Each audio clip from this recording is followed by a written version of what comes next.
अस्सलामुअलैकुम। एक छोटे से कस्बे में अयान नाम का एक लड़का रहता था। वह 12 साल का था और रमज़ान के महीने को लेकर बहुत उत्साहित था, लेकिन उसे इसका असली मतलब नहीं पता था। उसके लिए रोज़ा रखना सिर्फ दिन भर भूखा प्यासा रहने की बात थी। पहला रोज़ा शुरू होते ही अयान अपने परिवार के साथ सहरी के लिए उठा, लेकिन जब उसकी माँ ने उसे मेज़ पर खाना लगाने में मदद करने को कहा, तो उसने शिकायत करते हुए कहा, मैं बहुत थका हुआ हूँ, और फिर से सोने चला गया। दिन के बढ़ते ही अयान को तेज़ भूख और प्यास लगने लगी। वह चिड़चिड़ा हो गया और अपना ध्यान हटाने के लिए वीडियो गेम खेलने लगा। जब उसकी छोटी बहन ने उससे पढ़ाई में मदद मांगी, तो उसने कहा, मैं रोज़े में हूँ, मेरे पास ताकत नहीं है। शाम को अयान अपने अब्बू के साथ मस्जिद गया।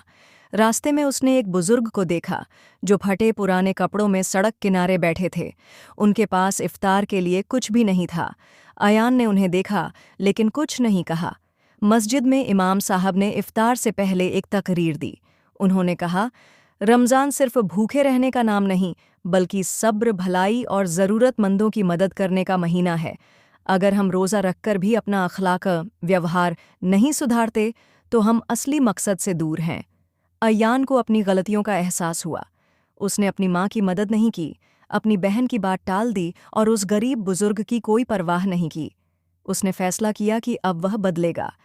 इफ्तार के बाद उसने जल्दी से खाना पैक किया और उस बुजुर्ग के पास गया। चाचा, यह आपके लिए खाना लाया हूँ, अयान ने मुस्कुराते हुए कहा। बुजुर्ग की आंखों में आंसू आ गए और उन्होंने दुआ देते हुए कहा, बेटा, अल्लाह तुम्हें बरकत दे। उस दिन के बाद अयान ने सिर्फ रोज़ा ही नहीं रखा, बल्कि अपनी माँ की मदद की, बहन के साथ अच्छा व्यवहार किया और ज़रूरतमंदों को खाना भी खिलाया। उसने सीखा कि रमज़ान सिर्फ भूखा प्यासा रहने का महीना नहीं, बल्कि इंसान को बेहतर बनाने का महीना है। इस कहानी से हमें यह सीख मिलती है कि रमज़ान हमें सब्र, भलाई और दान करना सिखाता है। रोज़ा केवल खाने पीने से दूर रहने का नाम नहीं, बल्कि अपने दिल को पाक करने, दूसरों की मदद करने और अल्लाह के करीब जाने का जरिया है।